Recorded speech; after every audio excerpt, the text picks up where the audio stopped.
রক্তদান এটা শুধু সামাজিক কিংবা মানবিক কিংবা একটা আত্ম উৎসর্গকারী কাজ শুধু নয়, আত্ম উৎসর্গের দিক থেকে, মানবতার দিক থেকে সর্বোচ্চ পারস্পরিক সহমর্মিতা এবং নাগরিক দায়িত্বশীলতার একটি অনন্য উদাহরণ হচ্ছে রক্তদান। সেই রক্ত যারা দেন তারা সাহসী, তারা মানবিক এবং তারা সত্যিকার অর্থে আল্লাহর গোলাম, আল্লাহর বান্দা। আল্লাহর প্রতি প্রেম, মহব্বত, ভালোবাসা ছাড়া আপনি অপরের জন্য বিলাইয়া দিতে পারবেন না নিজেকে। সেজন্য আপনারা সত্যিকার মুমিন, সত্যিকার আল্লাহর গোলাম, এবং এটা ইবাদত। আল্লাহ তাআলা সূরা মায়েদার 32 নম্বর আয়াতে বলেছেন, যে ব্যক্তি একটি জীবন রক্ষা করলো সে প্রকৃতপক্ষে গোটা মানব জাতির জীবন রক্ষা করলো। এবং আল্লাহর রাসূল বলেছেন, তোমার যদি সুযোগ থাকে তাহলে তোমার বন্ধুকে সাহায্য করে, তুমি উপকার করে নিজে একজন উপকারী মানুষ হও। এজন্য ইসলাম দ্বীনকে বলা হয়েছে নসিহা। আর দ্বীন নসিহা, দ্বীন হচ্ছে কল্যাণ কামনার নাম, মানুষকে ভালোবাসার নাম। আল্লাহর রাসূল বলেছেন, খায়রুন নাস মাইয়ানফাউন নাস, তোমাদের মধ্যে ভালো মানুষ তারা যারা সমাজের উপকার করে।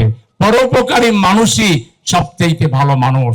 আজকে আপনারা যারা এসেছেন আপনাদেরকে অভিবাদন জানাই। হে তরুণেরা, আপনারা এই সমাজের সবচেয়ে অগ্রসর মানুষ, আপনারা সাহসী মানুষ, আপনারা মানবিক মানুষ। আপনারাই হচ্ছেন বাংলাদেশের বন্ধু, আপনারাই হচ্ছেন আগামী দিনের বাংলাদেশ। আগামী দিনের বাংলাদেশের পতাকা আপনাদের হাতেই শোভা পায়, আপনাদের হাতেই বাংলাদেশের পতাকা, মানচিত্র, মর্যাদা রক্ষা পাবে ইনশাআল্লাহ। আজকে আমরা অত্যন্ত দুঃখ ভারাক্রান্ত হৃদয়ে জানাচ্ছি যে আজকে আপনি কি ভালো কাজ করতে চান, রক্ত দিতে চান, কিন্তু অবকাঠামোগত এবং প্রশাসনিক নানা জটিলতার কারণে আপনি সঠিকভাবে আপনার স্বেচ্ছায় রক্ত দিবেন, আপনি উৎসাহিত হবেন না। আপনি রক্ত দিতে যাবেন, আপনাকে বসার জায়গা হাসপাতাল দেবে না, এক গ্লাস পানি খাওয়ার সুযোগ করে দেবে না। তাছাড়া আধুনিক বৈজ্ঞানিক পদ্ধতিতে রক্ত সংরক্ষণ এবং স্ক্রিনিং, নিরাপদ রক্তের ব্যবস্থা আজকে হাসপাতালগুলোতে নেই। সেজন্য একটা অসাধু ব্যবসায়ী চক্র গড়ে উঠেছে। তারা মাদকাসক্ত বিভিন্ন রোগাগ্রস্ত মানুষের রক্ত বিক্রি করে সেগুলো আমাদের রোগীদের শিরায় ঢুকিয়ে দিয়ে জনস্বাস্থ্যকে ঝুঁকির মধ্যে ফেলে দিচ্ছে। আজকে আগামী দিনে যদি আল্লাহ তাআলা এই নগরীর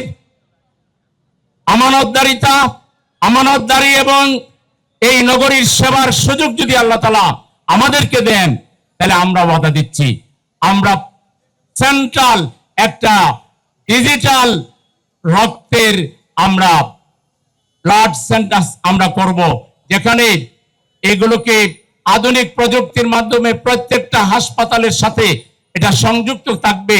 কেউ যদি রক্ত পেতে চায়, একটা ক্লিক করলেই সাথে সাথে সে রক্ত পেয়ে যাবে। আমরা প্রত্যেকটা এলাকায় বিশ্বমানের ব্লাড সেন্টার করব, যেখানে নিরাপদ রক্ত পাওয়ার জন্য সঠিক স্ক্রিনিং ব্যবস্থা থাকবে। এবং আমরা এটা সিটি কর্পোরেশনের উদ্যোগেই বিনা পয়সায় মানুষের রক্ত পাওয়ার অধিকারকে আমরা নিশ্চিত করব ইনশাআল্লাহ। সেজন্য ইনশাআল্লাহ আপনারা যদি আমাদের সাথে থাকেন, এই ঢাকা সিটিকে বদলে দেওয়ার জন্য আমরা অঙ্গীকার করেছি। আজকে